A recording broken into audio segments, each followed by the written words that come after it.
They mocked the veteran for building a ridiculous shed around his cabin, until the blizzard hit, and his firewood was the only thing still dry. When Elias Thorne and his loyal dog, Baron, started building a strange wooden structure around his cabin, the whole valley laughed. But when a deadly winter storm crushed every woodshed in Silver Creek Valley, only one place still had dry firewood, and only one man and his dog were ready to save everyone. Elias Thorne arrived at Silver Creek Valley on a cold October morning, the kind of morning where the mountain air felt sharp enough to cut. His truck groaned as it climbed the last gravel stretch toward the small cabin his late uncle had left him. The place sat alone at the edge of a thinning pine forest, the roof weathered, the porch sagging, and the silence heavy enough to feel like a second presence. Beside him sat Baron, the big German shepherd with eyes always scanning. He sat upright in the passenger seat, as if he'd already decided this land was theirs to guard. Elias stepped out, boots crunching over frost-bitten dirt. He drew a long breath. The world here was different from the desert winds of his past deployments, different from the noise he'd been drowning in since coming home. Still, something in his chest tightened, the same way it always did when he reached a new place, an instinct born from too many deployments, too many exits to memorize. Baron brushed against his leg, sensing the shift. Elias gave his head a steadying pat. "We're good, boy. Just need time." By noon, he had unpacked enough to work. The locals of Silver Creek watched from a distance as he measured the ground around the cabin, hammering stakes into the soil. Elias didn't notice the first pair of eyes until he heard a truck slow near the fence line. When he turned, Mark Vance sat in the driver's seat of his old Ford, elbow hanging out the window. "You settling in, Thorne?" Mark asked. The tone was friendly for now, curious more than anything. "Trying to," Elias replied. Mark nodded at the upright posts scattered like a strange perimeter. "What's all that? Looks like you're building yourself a fort." Elias didn't answer right away.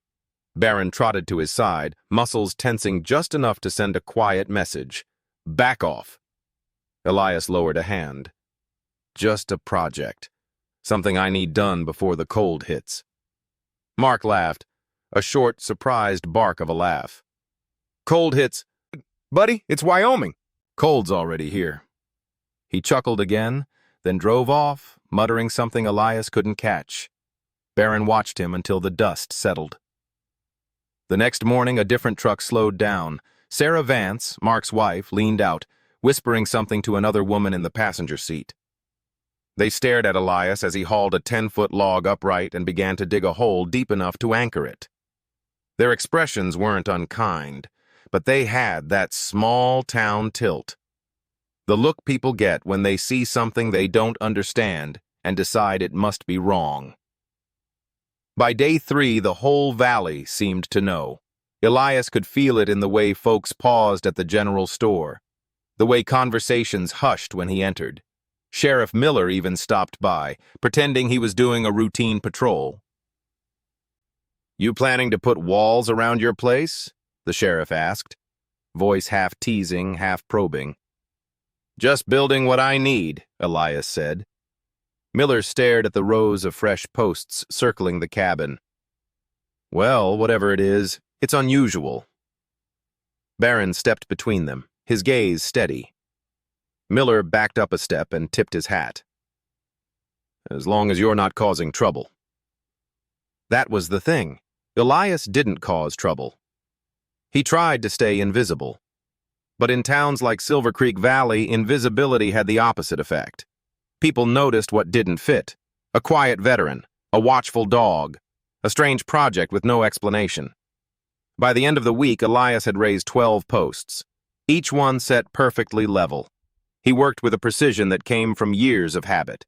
Measure twice, cut once, trust nothing, secure everything. Baron never left his side, pacing the perimeter, ears twitching whenever a neighbor lingered longer than they should.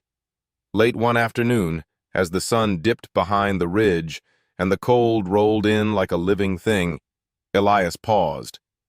His breath fogged in front of him. He could hear faint laughter from the Vance farm. Someone had called him the soldier who snapped. Someone else said he was turning his cabin into a bunker. Elias didn't look toward the sound. He just kept working, gripping the wood until his knuckles whitened. Barron nudged his hand, grounding him again. "We're fine," Elias whispered, more to himself than the dog. "People laugh until winter shows up. Then no one laughs." Barron leaned against him in quiet agreement. As the last light faded, Elias stood back to look at what he'd built. Just a skeleton of a design for now, nothing impressive to anyone else. But to him, it was something he had carried for years, something born in the freezing dark of a night halfway around the world. A promise he'd made to men who never made it home, a promise he intended to keep. He walked toward the cabin, Barron at his heel. Behind them, the wooden posts cast long shadows across the frozen ground. Shadows that looked to the distant eyes of the town like the outline of madness. But to Elias, they were the beginning of survival. "Tomorrow," he murmured as he shut the cabin door. "We finish the next row." Barron settled beside him, ears still tilted toward the distant sounds of the valley. Elias sat on the edge of the cot, rubbing the dog's fur as the cold crept in around the windows. He didn't mind the cold. He only feared being unprepared for it. "Let them talk," he whispered. Outside, the wind began to rise. Inside, Barron pressed close, and it was the only warmth Elias needed. The fire crackled low in the stone hearth, casting broken shapes across the cabin walls. Elias sat on the edge of the cot, boots still on, hands clasped together as if he were holding something fragile. Barron lifted his head and nudged Elias's elbow gently, sensing the shift in his breathing, the kind that came before the memories tried to break through. Elias stared into the flames, watching them pulse and curl until the crackling became the sound of something else entirely. Not firewood, but distant explosions echoing against canyon walls. Not the Wyoming wind, but the howl of desert nights that felt colder than any winter. His shoulders tightened. Barron crawled closer, resting his head against Elias's thigh, grounding him with steady pressure. Elias let a breath out slowly. "I know, boy," he whispered. "I'm still here, just remembering." The room blurred at the edges, and the cabin walls faded into the outlines of a place halfway across the world. He hadn't meant to drift back there, but the cold always pulled him in. It had been in the mountains, a remote outpost wedged between ridge lines and sky. Their unit had been scheduled for extraction, waiting out one last night before the convoy arrived. The air had turned bitter, colder than any soldier expected. The wind slid through every gap in the shelter walls, biting through layers that were never meant for that kind of chill. Then came the blast, sharp, disorienting, shaking the ground beneath them, not the kind that tore everything apart, but enough to send their supply tent crashing in on itself. Enough to destroy what little fuel and heating equipment they had. Enough to turn a long night into a dangerous one. Elias could still remember the shock of cold on his skin, the scramble to pull blankets around his team, the way the temperature kept dropping. They did everything they could, huddled close, shared body heat, burned whatever scraps they had left. But the mountain didn't care about bravery. It didn't care about rank or strength or training. It took advantage of weakness. Elias swallowed hard, forcing his breath to steady. Barron nudged his hand again. Elias rested his palm on the dog's back.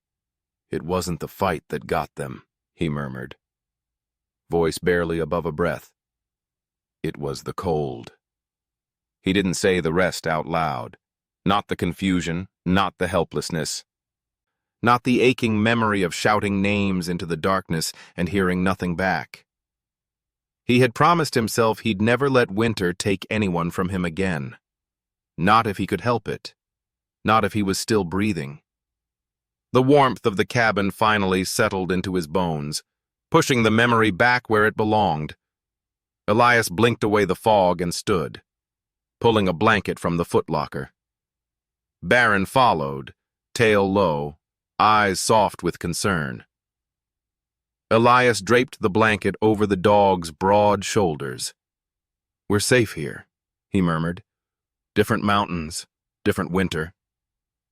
Barron leaned into him, accepting the comfort but still watching him with that steady canine focus. It was the same look he'd given Elias in that frozen outpost. Alert, loyal, refusing to give up on him. Elias moved to the small table where he kept his tools and unfolded a worn notebook. It held sketches he had drawn months ago, shapes, angles, measurements, plans he'd drafted long before he knew he'd inherit this cabin, plans he'd made after too many sleepless nights replaying the cold creeping in. He ran a finger over the page. "Dry wood," he whispered. "That's where it starts." Barron's ears twitched. Elias flipped to another sheet, one covered in calculations: roof pitch, snow load, drainage, structural support. He'd memorized every line, but reading it calmed him, gave him order, gave him purpose. "People think I'm building a shed," Elias said softly, "but I'm building insurance. Insurance against the one thing I can't fight." He closed the notebook gently as if it were something sacred. A soft scraping sound came from outside. Not loud, not threatening, just the crunch of boots on frozen ground. Elias's posture shifted immediately, instinct coursing through him. Barron rose too, positioning himself between Elias and the door. A shadow paused outside the window. Elias reached for the lantern, turning the flame up just enough to cast clearer light. The silhouette leaned closer, as if trying to peek inside. Elias's voice stayed calm, steady. "Can I help you?" The figure jerked slightly, caught off guard. Then a familiar voice answered through the cold glass.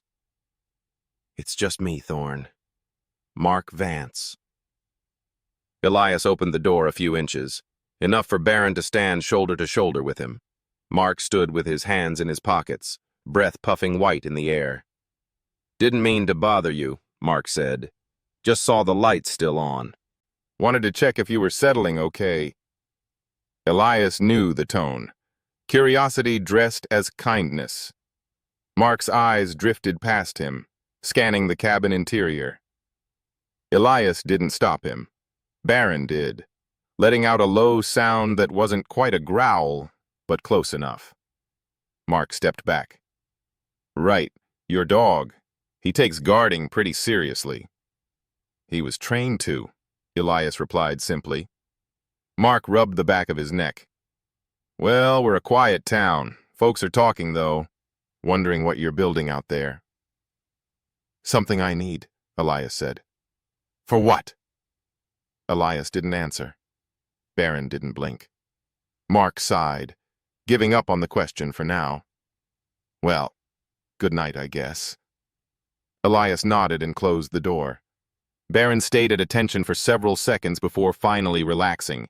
Elias knelt beside him, rubbing behind his ears.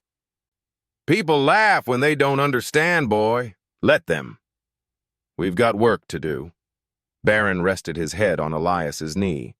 Outside, the wind howled harder, brushing against the cabin like a warning. Elias knew winter didn't care how prepared the town was. But he cared. He cared more than he could explain. And he wasn't going to let the cold win. Ever again. The next few days passed in a blur of labor. More trucks drifted by. People didn't even pretend to hide their curiosity anymore. Windows rolled down, heads leaned out. Even kids pressed their faces to the glass. Elias heard snippets carried by the wind. "Looks like a fortress." "He's scaring the kids. That dog's bigger than my nephew." The sheriff should talk to him. As if the sheriff had heard his name, a familiar cruiser rolled up the driveway. Sheriff Miller stepped out. "Just checking in," Miller said. Heard some talk around town. Folks are concerned about what? About you building some kind of compound? Elias took a slow breath. It's a roof extension. For firewood. Miller frowned, as if the explanation didn't quite register. All this? For firewood? Elias didn't rise to it. Winter's coming. It comes every year, Miller said. Some winters hit harder. The sheriff shifted uncomfortably, sensing the edge beneath Elias's calm. Well, just keep things safe out here. Folks got kids. Don't need them thinking you're building a bunker. Elias nodded once. Nothing dangerous happening here. Miller paused, then added quietly, People just don't know you yet. That's all. He drove off, leaving Elias standing in the cold. Morning crept into Silver Creek with a pale, washed-out light. The air tasted metallic. The sky was a heavy slab of gray pressing down on the valley. Around mid-afternoon, a weather alert crackled through his old radio. A rare thing in a place as remote as Silver Creek Valley. The broadcaster's voice was tight, urgent. Residents across the valley are advised to prepare for a severe system forming earlier than expected. Heavy snowfall, rapid temperature drops, and high winds predicted within 48 hours. Elias lowered his mallet. 48 hours. That wasn't enough time. Not for the town, not for him. Barron barked toward the forest, short and sharp. Elias turned. Animals were fleeing before the storm hit. It was one of the oldest signs, and one of the truest. We're not ready, Elias muttered. He worked for another hour before the rumble of an engine drifted across the clearing. Sarah Vance's SUV stopped near his driveway. The window rolled down and her face appeared, worried, drawn. Elias, she called. You hear the alert? I heard. It's early. Folks don't think it'll be that bad. Elias shook his head. It'll be worse. Sarah blinked. Worse? Sheriff said. I don't care what the sheriff said, Elias said calmly. I've seen this pattern, this wind direction, that sky. He pointed to the hard wall of gray swelling above the ridge. That's not a normal storm. Sarah opened her mouth to argue, but Barron stepped forward and let out a low warning sound. She stiffened. Okay. Just checking. I'll tell Mark. Elias nodded. Sarah drove off. Barron watched the SUV fade, then turned to Elias, eyes dark with unease. Elias knelt, gripping the dog's shoulders. We don't have time. We finish what we can. By sunrise, the world had shifted. The wind no longer drifted. It lunged, slamming into the cabin hard enough to rattle the window panes. Barron stood stiff at the door, tail straight, ears pricked toward the ridge. Elias stepped outside and felt the storm before he saw it. The cold punched through his coat as if it wasn't there at all. Snowflakes swirled sideways, not falling, but attacking. The first wave of the blizzard had arrived early, hours earlier than the radio warned. This is the big one, he murmured. The storm wall rolled toward the valley like a slow-moving avalanche, dense, white, merciless. Within minutes, the world disappeared into a swirling void. Hours passed. The blizzard pounded in relentless waves. Snow piled against the door, against the windows. Elias checked the roofline through the frosted glass. The wood extension was shaking under the assault. Hold, he whispered. Just hold. A sharp crack echoed through the clearing. Barron jumped to his feet, barking once, deep and urgent. But Elias forced himself to breathe slow, to stay grounded. He wasn't back in the mountains. He wasn't trapped in a freezing outpost. He had heat. He had shelter. He had Barron. The hours crawled by, the storm growing worse. The radio crackled with emergency updates. Roads closed, whiteout conditions, power outages across the valley. Elias listened, jaw tight, knowing what that meant for everyone else. Even with a fully stocked woodshed, most families struggled when storms hit early. And this wasn't just early, it was catastrophic. He imagined Mark Vance's kids shivering by a fireplace as their damp wood sputtered. He imagined Mrs. Higgins, the widow who lived a mile up the hill, trying to shovel her porch alone. He imagined families who'd laughed at him 2 weeks ago, now staring at their snow-caked woodsheds, realizing they couldn't reach the fuel they needed. Elias dropped another log into the fire, staring at the flames, heart pounding with something he hated to admit. Fear, not for himself, for the valley. Suddenly, Barron froze. Head high, body leaning toward the door, a muffled sound followed. Faint. Desperate. Elias's pulse spiked. "Someone's out there!" Barron barked once, sharp and certain. Elias grabbed his coat but hesitated. The cold could be deadly in seconds. Visibility was nearly zero. Going out now would mean risking everything. Another sound. Closer. A cry swallowed by the wind. Barron pawed at the door. "All right," Elias murmured. "We check, but fast." He pulled a rope from the wall and looped it around his waist, tying the other end to a beam inside the cabin. An old army trick for whiteout conditions. He cracked the door open. The cold hit him like a punch. Snow blasted inward. "Barron, stay beside me!" he shouted over the storm. Together they stepped outside. They moved only 5 feet before Elias saw it. A small shape collapsed near the woodpile, barely visible beneath the growing snow. A child. He rushed forward. The wind clawed at his clothes. Barron bounded ahead. Elias lifted the small figure into his arms. A boy, shaking uncontrollably, eyes barely open. "Hang on, kid. I've got you." Barron pushed against Elias's leg, guiding him back toward the rope. Step by step, they fought their way to the cabin. Elias kicked the door open, stumbled inside, and shut it behind them. The sudden warmth felt unreal. He lowered the boy near the fire and covered him with blankets. Barron sat beside them, snow melting from his fur, eyes locked on Elias. Elias ran a hand through his hair. The storm had found its first victim, and it wasn't even at full strength yet. The boy lay wrapped in blankets, trembling less now. "Mr. Thorne?" Elias leaned closer. "You're safe, son. What's your name?" "Toby." The boy's voice cracked. I got lost.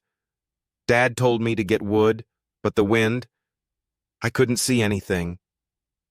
Elias's jaw clenched. Another woodshed too far from a front door. Another child nearly taken by the cold. "Your dad know where you are?" Elias asked gently. Toby shook his head weakly. "I tried calling. Phone died. Mom's with my sister.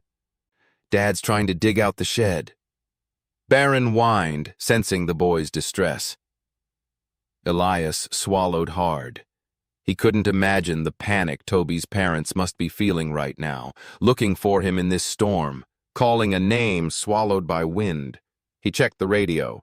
Static hiss. He tried his cell. No signal. Toby wasn't the only one cut off from help. Barron lifted his head again, ears twitching toward the door. The storm was still intensifying. A muffled boom rippled through the storm. Barron shot to his feet, barking twice. Elias moved to the window. Through the chaos, he saw a faint orange flicker in the distance. A dying porch light at the Vance home, barely visible. Elias sucked in a breath. Mark. If Toby had nearly frozen, Mark's kids might be in danger too. Barron barked again, more urgent now. "I know," Elias murmured. "I know someone needs help." But he couldn't just run into a blizzard blind. He turned to Toby. The boy was drifting into exhausted sleep, safe under Barron's blanket. Elias placed a second log on the fire. Then he moved to Baron, gripping his harness. "All right, partner. We check. But we don't go far." He grabbed the rope, secured it around his waist, clipped the other end to Baron's harness, and opened the door. The storm slammed into them. Visibility was barely a foot. Elias leaned into the wind, boots sinking into drifts. Baron moved ahead in careful steps. "If anyone's out here, call out!" Elias shouted. The wind swallowed his words. A moment later, a faint cry, muffled, weak. Baron lunged in that direction. They pushed through the whiteout until a shape appeared, collapsed near the base of a snow-loaded pine. Elias hurried forward. Mark Vance. His jacket was covered in ice, hands raw and trembling, but conscious, barely. "Thorn," Mark croaked through chattering teeth. "The shed roof gave in. I tried. My kids, I couldn't." Elias caught his shoulders. "You're okay. You're safe now." Mark shook violently. "I can't reach the house. I can't see." Baron whined, circling them anxiously. Elias assessed the situation quickly. Mark could walk with support. "Come on," Elias said firmly. "Lean on me." He hoisted Mark's arm over his shoulder, guiding him back toward the cabin.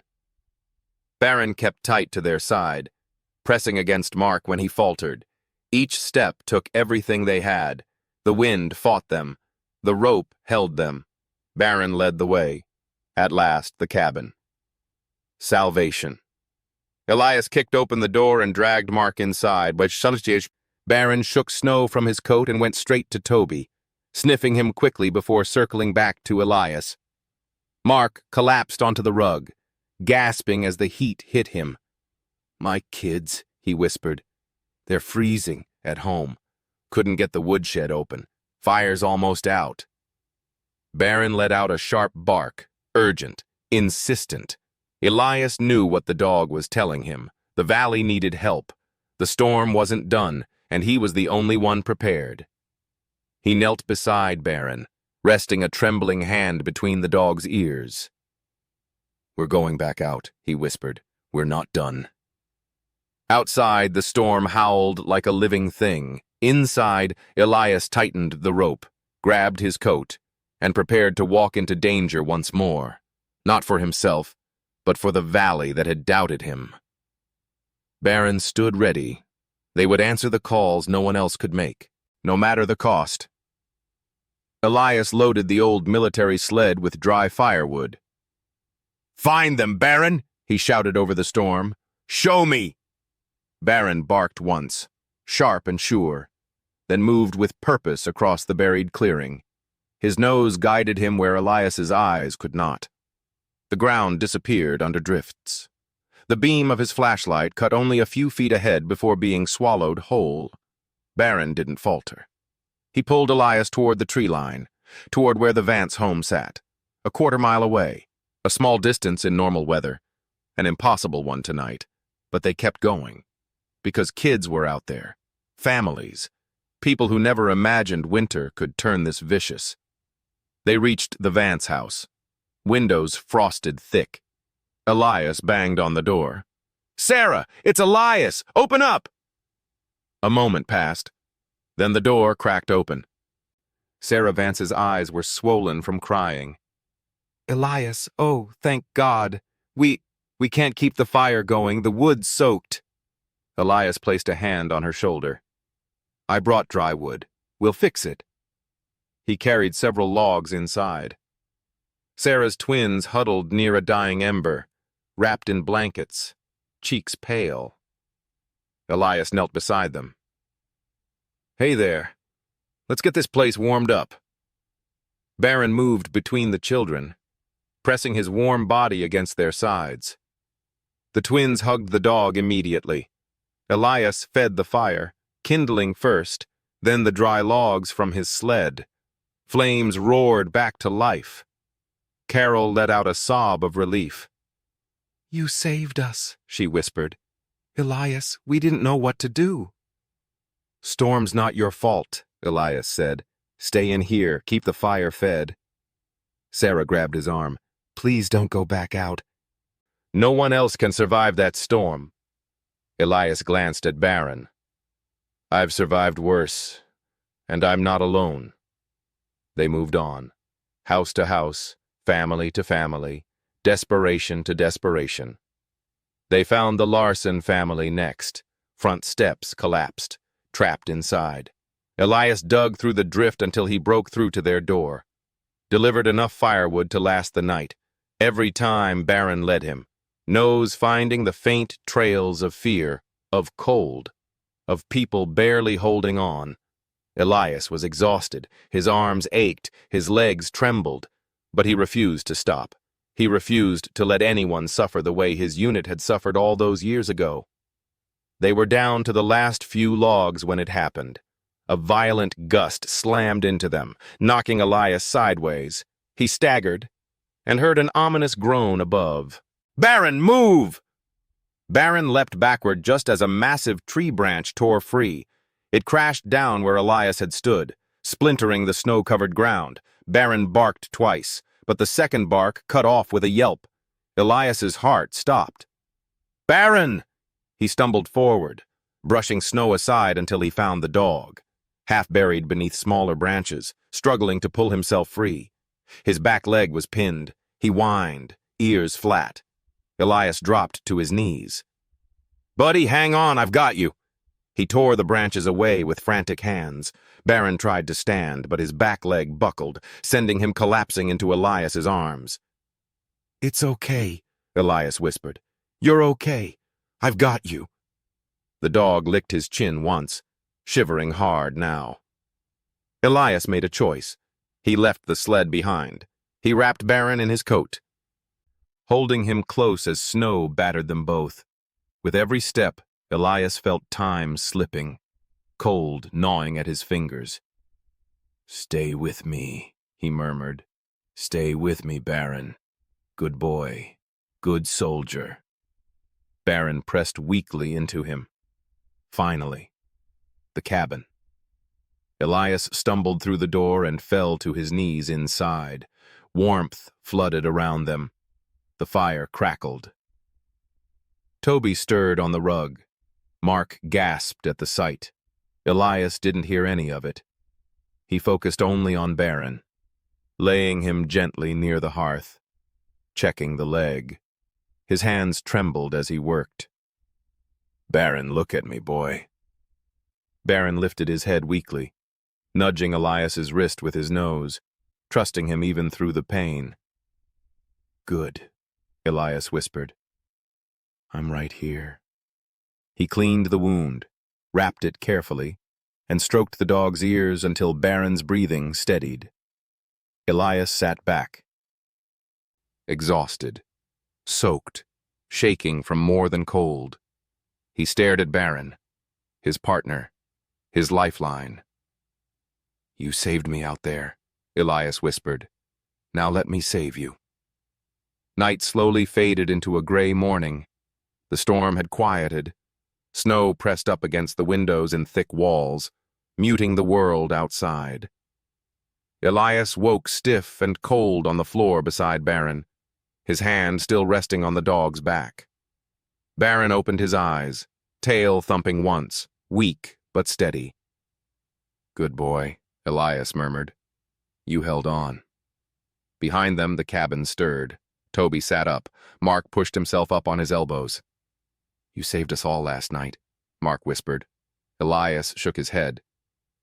"He did most of it." Mark looked at Elias. The stubbornness, the disbelief, the judgment he'd held melted into something heavier. Humility. "I should have listened to you," Mark said quietly. "All of us should have." Elias didn't speak. He didn't need to. The truth hung in the warm air between them. By early summer, 12 new wooden extensions stood proudly across Silver Creek Valley, each one modeled after Elias's. Some were small, some were bigger. All were effective, and all carried a little piece of Elias and Baron's legacy. Near the end of the season, the town invited Elias to a community dinner. He hesitated at first, but he went. Baron walked beside him, healed and strong again. After dessert, Sheriff Miller raised a glass. To the man who taught us that survival isn't luck, it's preparation. And to the dog who never gave up. Elias felt Barron lean against him. Later that night, as they walked back to the cabin under a sky full of stars, Elias stopped at the edge of his property. The roof extension he'd built stood sturdy and proud, wood stacked neatly beneath it. Barron sat beside him, gazing at the valley glowing under moonlight. Elias placed a hand on the dog's back. Mission accomplished again, buddy. Barron pressed his head into Elias's palm, a soft sigh rumbling through his chest. And for the first time since leaving the service, Elias Thorne didn't feel like a man running from winter. He felt like a man building something that would last,